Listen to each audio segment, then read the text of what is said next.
उद्दीन ओवैसी साहब के अलावा मजलिस कायदीन और जिम्मेदार आपके दरमियान में होंगे। हजरात, ये इंतखाबी जलसा आपके दरमियान में लेने का मकसद ये है, चूंकि वक्त सिर्फ और सिर्फ तशहीरी मुहिम का एक 13 दिनों का वक्फा है और इन 13 दिनों के वक्फे में आपके दरमियान में कई जमातें और उन जमातों के उम्मीदवार तशहीरी मुहिम में हिस्सा लेते हुए आपके दरमियान आएंगे और आपसे अपना कीमती वोट का मुतालबा करेंगे। एक तरफ तो बीजेपी जैसी फिरका परस्त जमात है, तो उसका अपना उम्मीदवार है जो शिंदे की जानिब से खड़ा हुआ है। तो दूसरी जानिब जिसको आप या दुनिया समझती है या फिर हिंदुस्तान का मुसलमान सेकुलर समझता है, उस जमात का भी उम्मीदवार आपके दरमियान में दक्षिण में साउथ में है। तो फिर वंचित का उम्मीदवार भी है, तो फिर आजाद दो उम्मीदवार हैं, तो इनके अलावा भी कई एक उम्मीदवार मैदान में है और हर एक आपके दरमियान में आएंगे। क्यों आएंगे? वो इसलिए आएंगे कि दक्षिण में सबसे ज्यादा कलमे वाले कलमा ला इलाहा इल्लल्लाह मोहम्मद रसूलुल्लाह पढ़ने वाला मुसलमान रहता है, बसता है।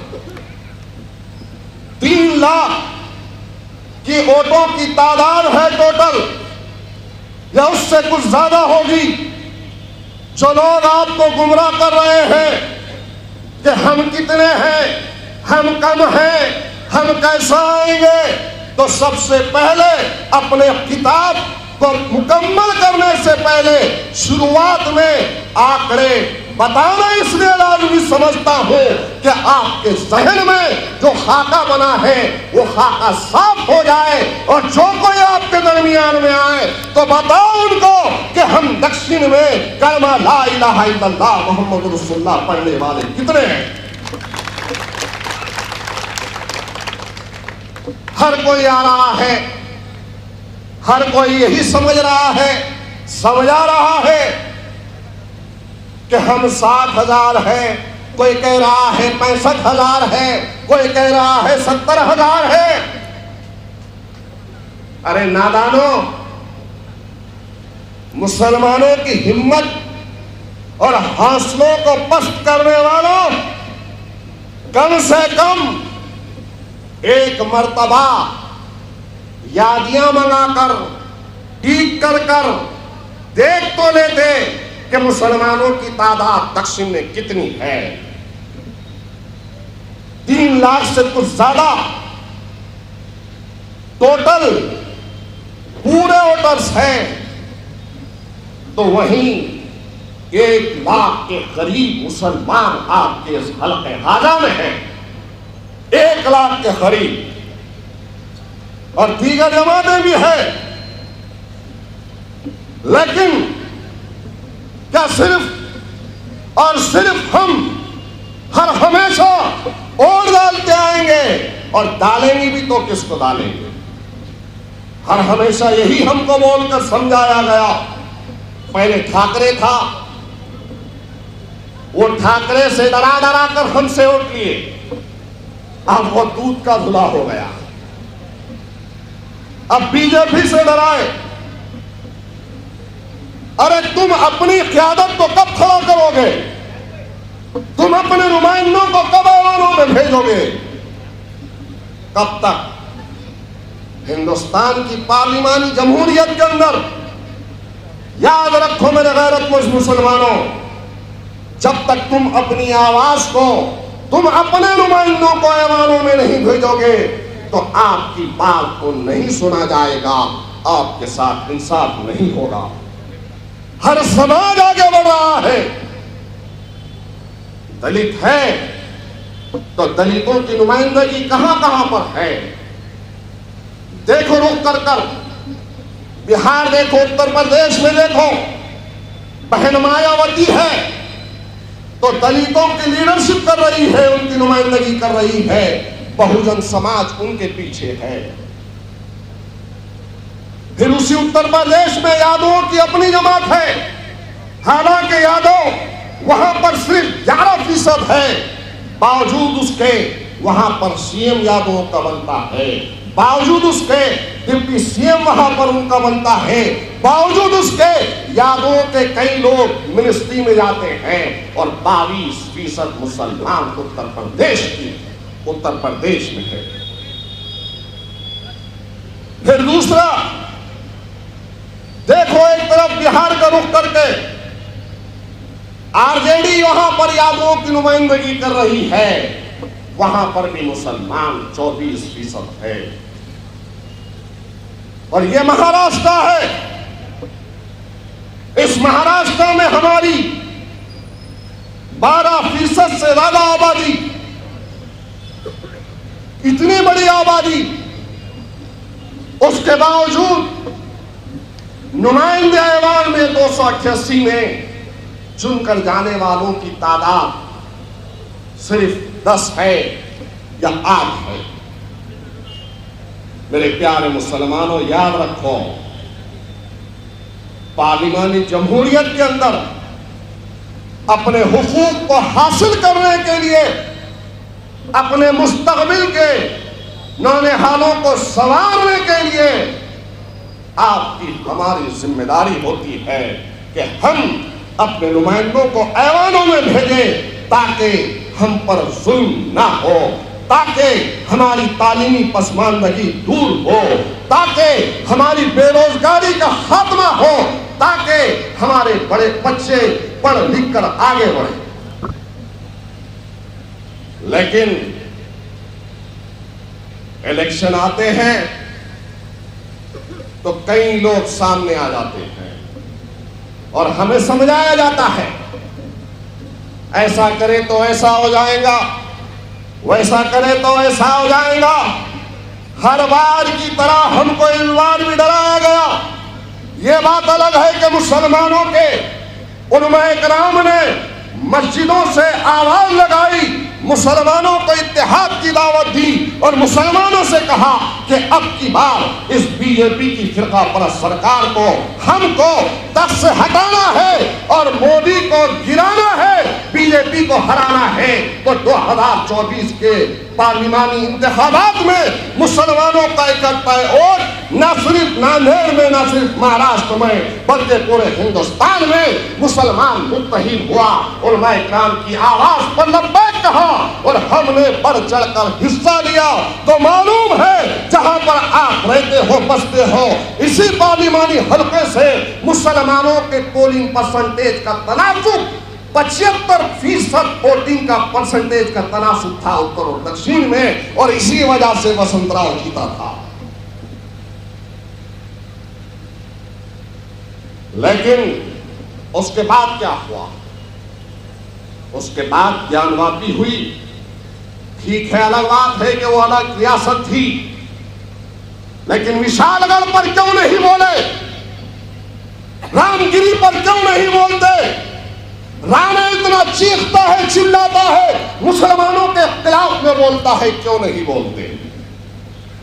और आज भी मुझे याद है कि कुल जमाती तहरीक के जरिए से धरना दिया गया, उस धरने में सब आए, और जो आज अन्ना तुम्हारे सामने औरतों की भीख मांगने आ रहा है ना, तो रसूलुल्लाह सल्लल्लाहु अलैहि वसल्लम की शान रिसालत में धरने पर बैठे उन नौजवानों ने कहा था, आइए और आकर इनका समर्थन कीजिए, साथ दीजिए। तो अन्ना ने कहा कि नहीं, मैं नहीं आ सकता, मेरा समाज नाराज हो जाएगा। नारे तकबीर!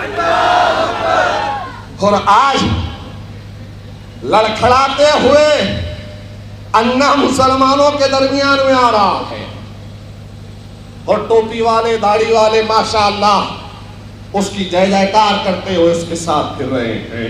न जाने अन्ना ने ऐसा कौन सा मीठा गन्ना उनको चुसवाया है, ऐसा कौन सा गन्ना चुसवाया अन्ना ने उनको कि अन्ना के लिए ऐसी मिठास उनके जबान से टपक रही है कि मुंह खोल रहे तो अन्ना अन्ना अन्ना। अरे अब मैदान में मैं आया हूं, अब तुम भी जाओगे, तुम्हारा अन्ना भी जाएगा। एनआरसी पर नहीं बोलते, हिजाब पर नहीं बोलते, रसूलुल्लाह की शान में गुस्ताखी हुई तो नहीं बोलते, मुस्लिम बच्चों को निजाम कॉलोनी में मारा गया, पीटा गया, वहां नहीं आते, हदों में मुसलमानों को जेल में डाला गया, वहां नहीं आते, गाड़ीपुरे के मुसलमानों को रात में जब पुरतशद्दुद वाक़े से वो लोग गुजर रहे थे, कोई अन्ना नहीं पहुंचा, सैयद मोइन वहां पर पहुंचता है। अरे अल्लाह और अन्ना के गुलामों सुनो, अब की बार तो इंशाअल्लाह ताला नांदेड़ के मुसलमानों ने पिछले 4 दिनों में यह टेलर दिखाया है। 4 दिनों में माशाअल्लाह। अरे ये क्या हो गया, ऐसे कैसे अचानक हो गया? मोइन क्यों खड़ा गया, मोइन क्यों ठहर गया? अरे हम तो 15 दिन से 20 दिन से मेहनत कर रहे थे। अरे दीवानों, 15 दिन 20 दिन की मेहनत में इतना चिल्ला रहे हो, इतना? अरे 15-20 साल से न रात देखा हूं, न दिन देखा हूं, न सुबह देखा हूं, न शाम देखा हूं, हर वक्त मेरी कौम के दरमियान में रहता हूं, जहां से फोन आता है चला जाता हूं, किसी खाकी वर्दी वाले की परवाह नहीं करता।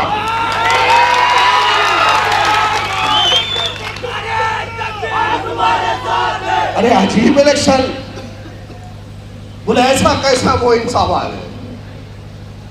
अरे अल्हम्दुलिल्लाह, ये जो सरों का समंदर है अन्ना और बाकी उम्मीदवारों, ये ऐसा ही नहीं है, अल्लाह ने इनके दिलों में मोहब्बत डाली है, क्योंकि सैयद मोइन ने मुसलमानों की खिदमत को अंजाम देकर उनके दिलों में अपनी जगह बनाई। क्या इलेक्शन को इलेक्शन में आपके दरमियान में आता हूं? इलेक्शन को इलेक्शन आता हूं क्या? क्या 5 साल में सिर्फ एक मरतबा आपके पास आता हूं? बारिश की वजह से ये पूरे इलाके में पानी भर गया था, उनको उनके घरों से निकाल कर दूसरी तरफ शिफ्ट करने के बाद में उनको उनके मुकाम पर मैं, अत्थर, हमारा गुड्डू, सोहेल, ये पूरी टीम बल्लू वगैरह ने वहां पर जाकर खाने को तकसीम किया, तो रातों को तकसीम किया, उनके घरों के सामान को निकाला और पीठ पे उठा उठा कर लाकर मदरसों पे हमने रखा। लॉकडाउन में आपके दरमियान में कौन था?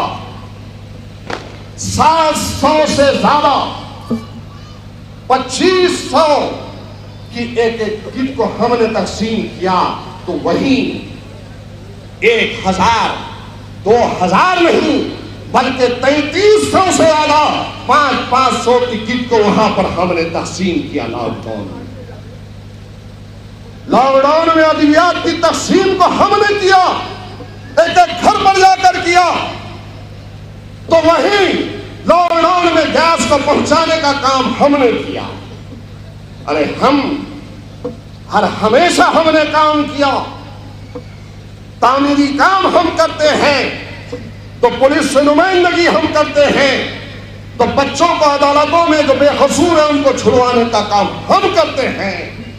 जब ऑटो वालों पे जुल्म होता है तो हम आकर ठहरते हैं, कोई फिरका परस्त नारा लगाता है तो उसके सामने हम ठहरते हैं, हम डरते नहीं हैं, घबराते नहीं हैं। वो इस वजह से कि ये जो मेरी कौम है, उस कौम मेरे पीछे खड़ी हुई है, उनकी ताकत का नतीजा है, और मेरा अल्लाह पर भरोसा है कि मैं जब कभी जहां कहीं भी जाता हूं हक के लिए, तो अल्लाह मेरी मदद करता है।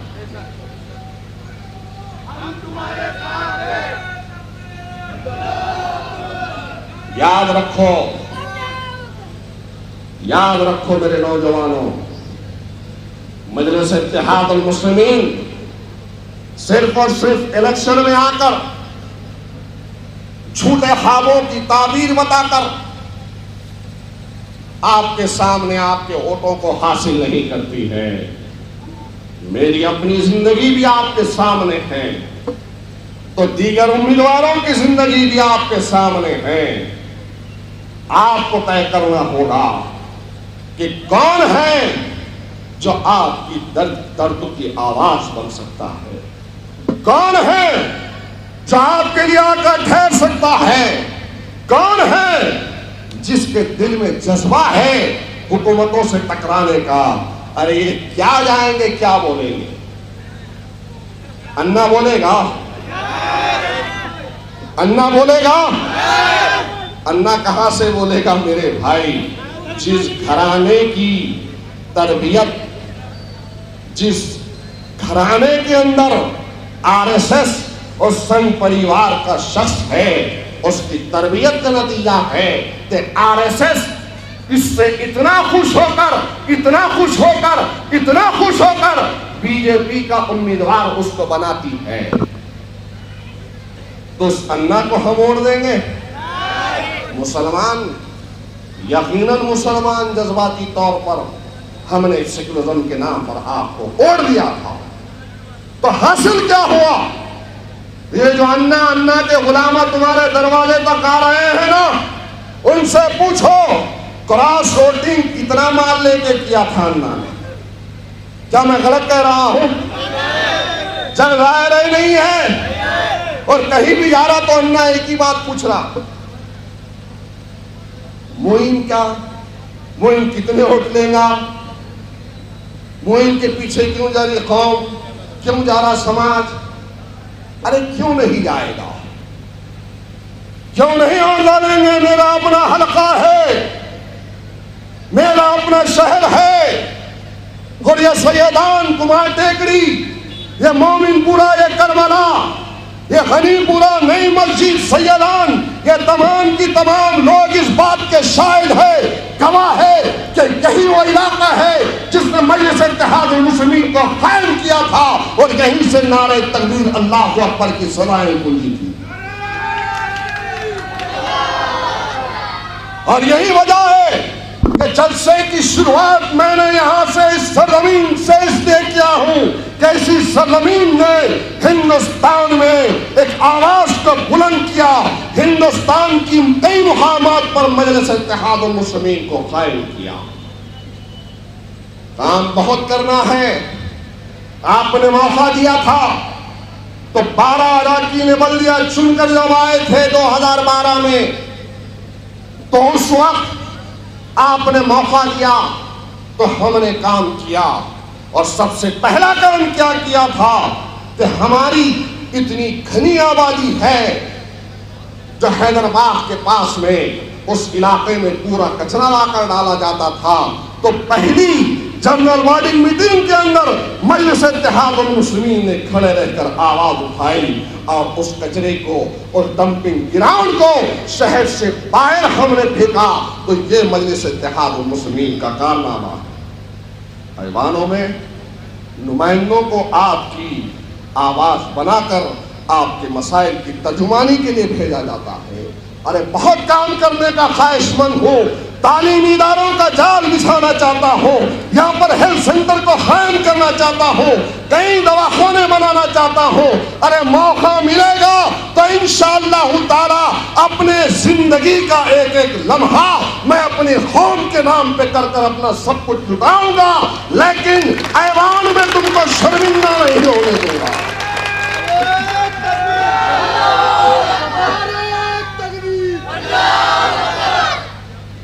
राणे बोलता है तो कोई नहीं बोलता, रामगिरी बोलता है तो कोई नहीं बोलता।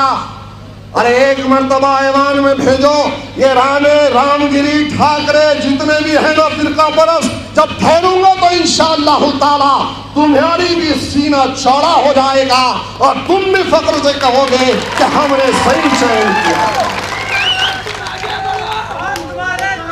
अरे डरने वाला घबराने वाला नहीं हूं, लेकिन मौका अगर ये देंगे तो बहुत कुछ करूंगा।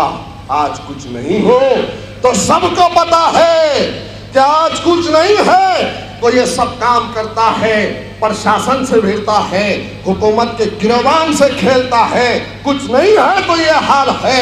अगर एक मर्तबा मौका दोगे, नुमाइंदगी का ऐवान असम्बली में अगर भेजोगे तो पता चल जाएगा कि इंशाअल्लाह ताला मुसलमानों की क़यादत क्या होती है, नुमाइंदगी क्या होती है। मेरे भाई, बहुत सारे काम हैं, उन कामों की तकमील के लिए आगे बढ़ना है। तालीमी मैदान में हमारी आने वाली नस्ल को आगे बढ़ाना है, इक़्तिसादी मैदान में आगे बढ़ना है, सरकारी नौकरियों में हिस्सेदारी की जरूरत है। तो वहीं जो नौजवान पुलिस के जुल्म के शिकार है, दहशतगर्दी के नाम पर उनको जेलों में डाला गया है, उनके लिए लड़ना है। बहुत काम है, हर उन्हीं कामों के लिए आप अपने उम्मीदवारों को ऐवान में भेजते हैं।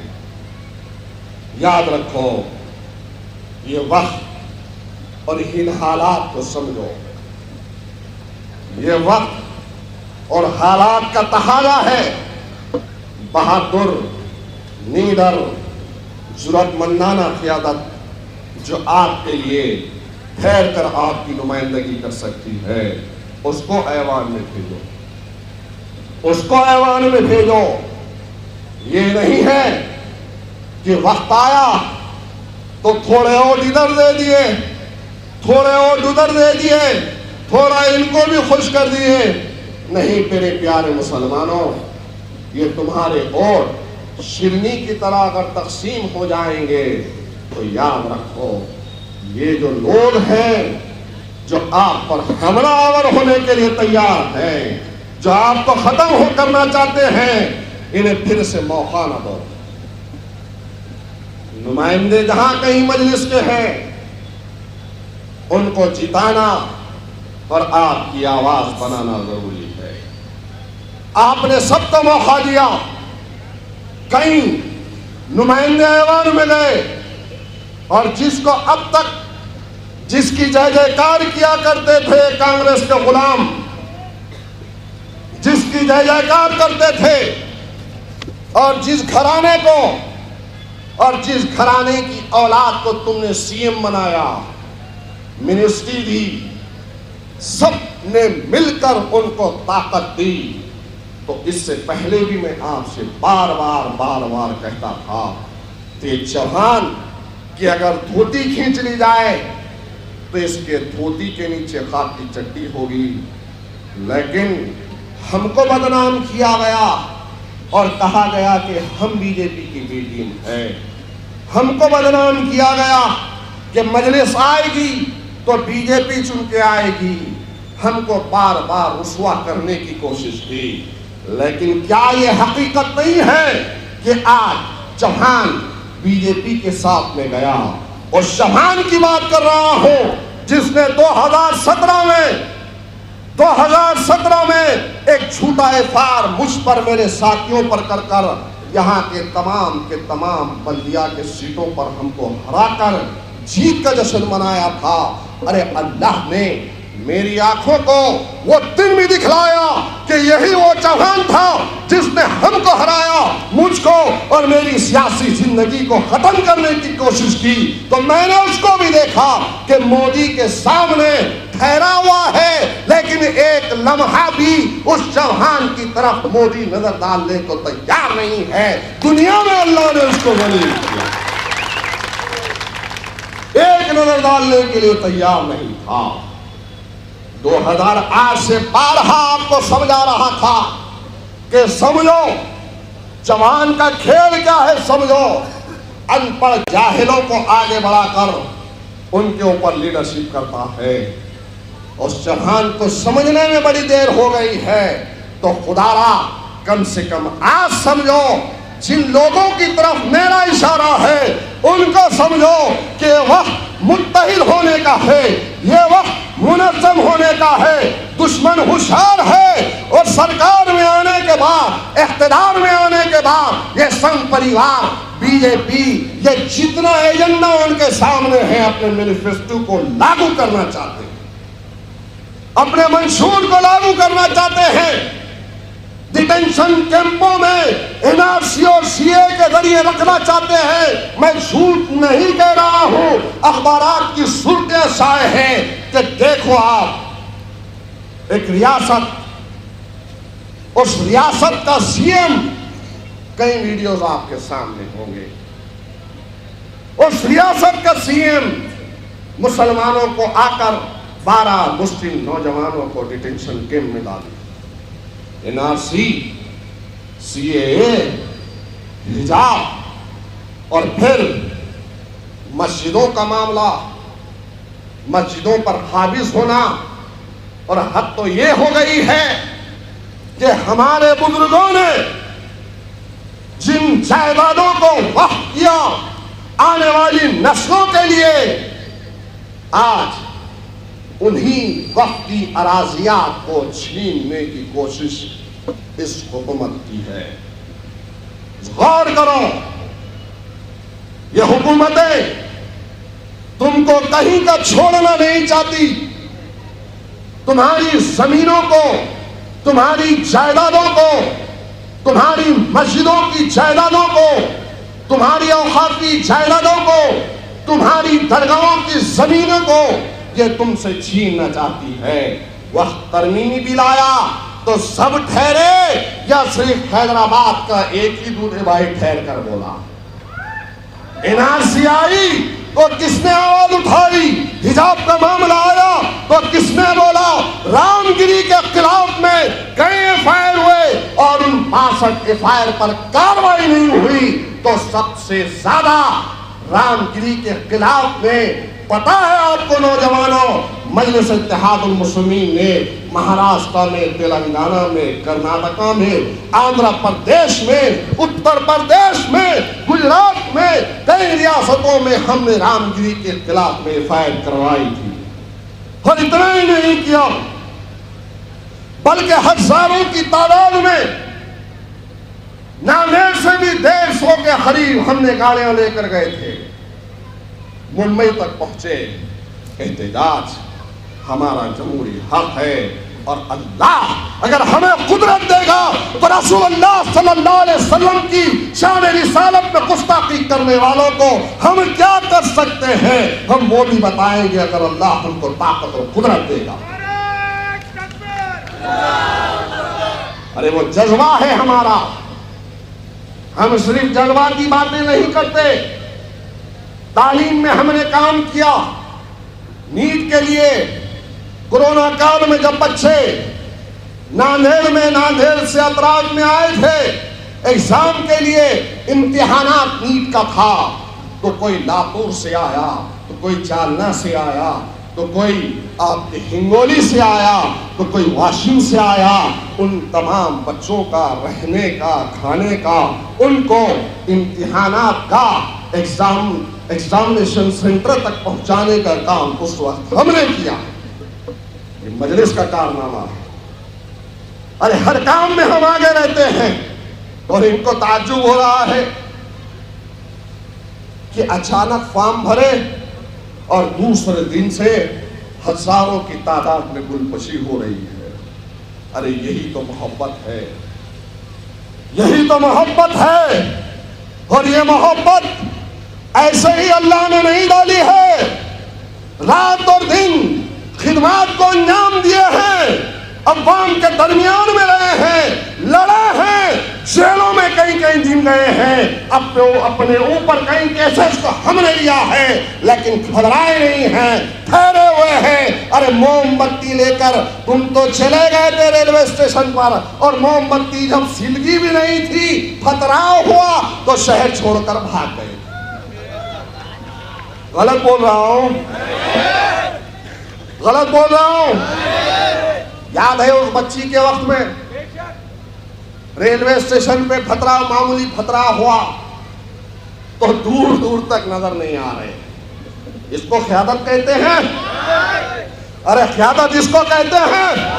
अरे क़यादत तो इसको कहते हैं कि मिल्लत को पीछे रखकर अपने सीनों को, अपने सरों को गोलियों के सामने, पुलिस की बंदूकों के सामने रखना, इसको क़यादत कहते हैं। क्या तुम उस भागने वाली क़यादत को पसंद करोगे या ठहर कर मुकाबला करने वाली क़यादत को पसंद करोगे?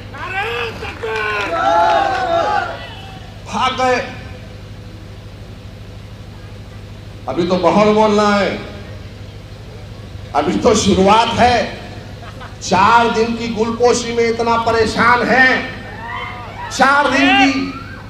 तो उनके साथ रहने वालों ने भी उनको छोड़कर जब मेरे पास आए, कहा कि सैयद मोइन 4 दिनों की गुलपोशी में बहुत ज्यादा परेशान है।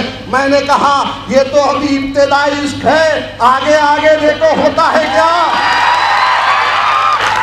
अभी तो अकबर साहब आएंगे, असद साहब आएंगे, एमएलए आएंगे, बहुत लोग आना है, बहुत बोलना है और इनकी हकीकत को भी सामने रखना है कि ये कैसा परिवार है कि एक ही सिक्के में 2 रुख है।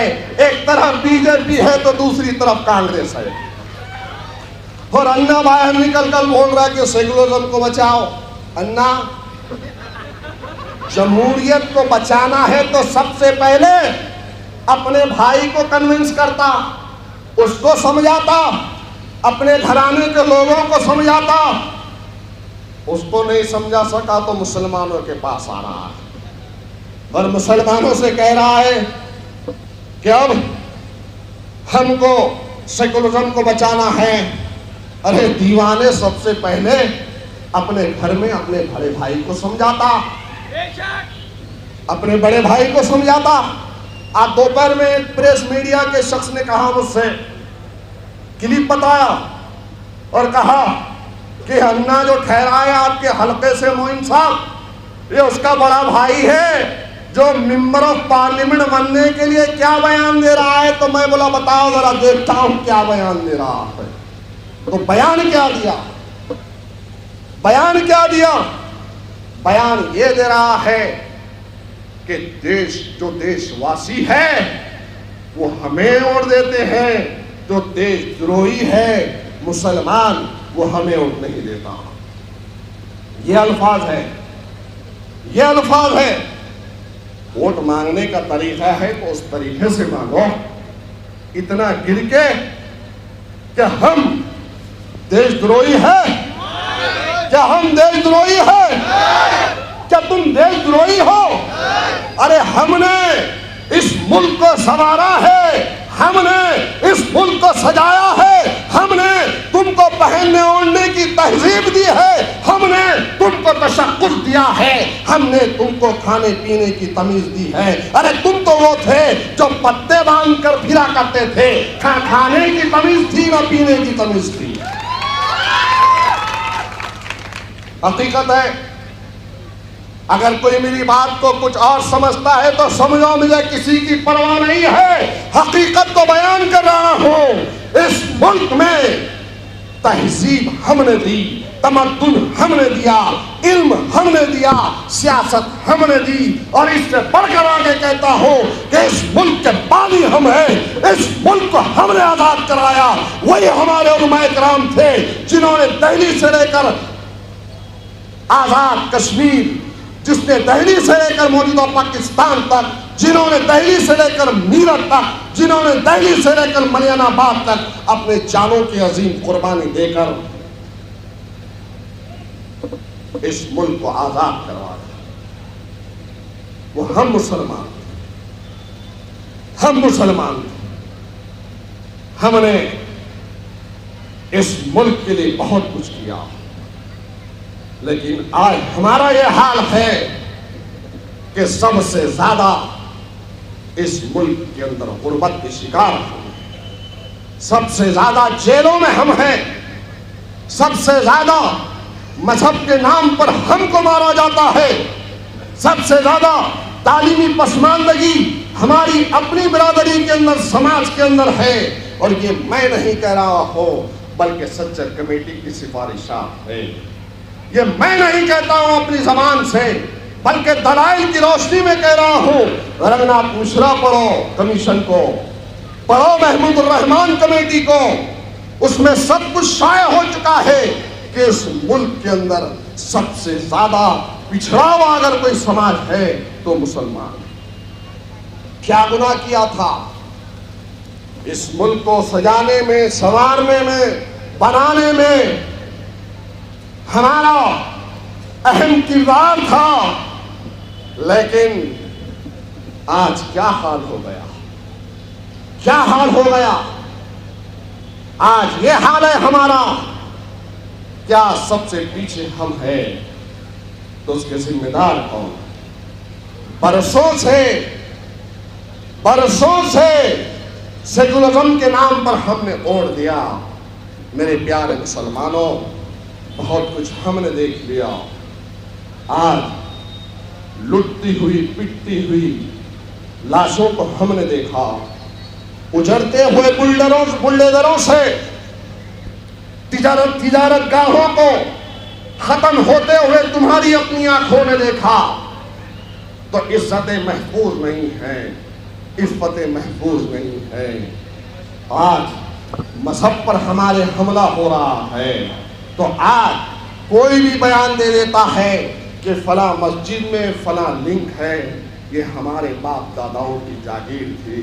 तो आज जिसके दिल में जो आता करता है, हक तो यह है कि हमारे सामने आकर हमारी बस्तियों में ठहर कर नारे लगाते हैं, पत्थर फेंकते हैं, घरों पे चढ़कर सब हलाली परचम को खींचकर झंडे भगवे लगाते हैं, और मुसलमान अगर उन्हें रोकने की कोशिश करता है तो इनकाउंटर कर देते हैं। ये हाल है, ये कानून है, ये सब कुछ हो रहा है। तो उसकी वजह यही है, हमारे आपस का इख्तिलाफ है, कुरान से दूरी है, मस्जिदों से दूरी है, अल्लाह की नाराजगी है, तो वही ईमान की कमजोरी है, तो उलमा से दूरी है, तो आपस का इख्तिलाफ है। आपसी इख्तिलाफात को बाजू रखो, पालाए ताक रखो, मुत्तहिद हो जाओ, मुनज़्ज़म हो जाओ। और जो लोग कह रहे हैं कि हम अक़लियत में हैं, तो उठा के देखो तारीख को, हर हमेशा अक़लियत ही अक्सरियत पर गालिब रही है। हमको भी गालिब होना है, लेकिन इत्तेहाद के जरिए से। आपके पास डॉक्टर भीमराव अंबेडकर ने जो हथियार संविधान के जरिए से दिया है, वो हथियार आपके वोटों की ताकत है। खुदारा इस ताकत को जाया ना करो, खुदारा इस ताकत को जाया ना करो। तमाम रियासतों का अपने जहन में खाका बनाओ। उत्तर प्रदेश हो कि बिहार हो कि गुजरात हो या महाराष्ट्र हो या तमिलनाडु हो या आंध्र प्रदेश हो या तेलंगाना हो या कर्नाटका हो, सबका खाका अपने जहन में लाओ और बताओ ये बात कि कहाँ का मुसलमान गैरतमंद है, हमियत और इज्जत के साथ जीता है, सुरखरू के साथ जीता है। आज कहाँ का वो रियासत का मुसलमान है जो तालीम में सबसे आगे है? आज कौन सा मुसलमान है जिसके साथ में नाइंसाफी नहीं होती है? आज कहाँ का वो कलमे वाला मुसलमान है जो हर शोबे में आगे बढ़ रहा है? आज कौन सा मुसलमान है कि पुलिस की हिम्मत नहीं होती है कि उसको इनकाउंटर के नाम पर मार दे? आज कौन सा मुसलमान है, कौन सी रियासत का है? तो पता चलेगा वो रियासत का मुसलमान हैदराबाद का मुसलमान है, न जहां पर बुलडोजर चलता है, न पुलिस की गोली चलती है, न जेल में डाला जाता है, न तालीमी पसमानदगी है, न गुर्बत है, रिजर्वेशन है, सब कुछ है। तो इसकी वजह है कि ईमानदार, दियानतदार वहां पर क़यादत है। आपकी अपनी जमात है, आपकी अपनी जमात है। वो वजह यह है कि अल्हम्दुलिल्लाह वहां पर हुकूमत से लड़कर सरकारी नौकरियों में हिस्सेदारी है, तालीम में आप आगे हैं, नौकरियों में आप आगे हैं, हर शोबे में आपको समझा जाता है, हर शोबे में आपको गिना जाता है। क्यों कि वहां के मुसलमानों ने मुत्तहिदा तौर पर मजलिस इत्तेहादुल मुस्लिमीन को अपनी जमात बनाया। तो साथ दोगे ना इंशाअल्लाह ताला? मजलिस का साथ दोगे ना? 20 तारीख के दिन, 20 तारीख के दिन यहाँ की फिजाओं में सिर्फ पतंग को लहराना है। और ये दो औले जोले भाई है, संतुक राव और मोहन राव, एक कांग्रेस का है तो एक बीजेपी का है। दोनों में फर्क है, दोनों में फर्क है। औले जौले भाई एक ही सूरत के हैं, नाम अलग अलग रख दिए। तो इन औले जौलों को कहां भेजना है? कहां भेजना है? कहां भेजना है? कहां पे? विष्णुपुरी में भेजना है। कहां पे भेजना है? और फिर पतंग को उड़ाना है। कितने नंबर पर है पतंग? नंबर याद है ना? नंबर याद है ना? अल्हम्दुलिल्लाह आज ही नंबर मिला और आज ही अवाम को याद है कि 8 नंबर पर पतंग है। क्या उड़ाओगे? तो जोर से एक मर्तबा बोलो, नारे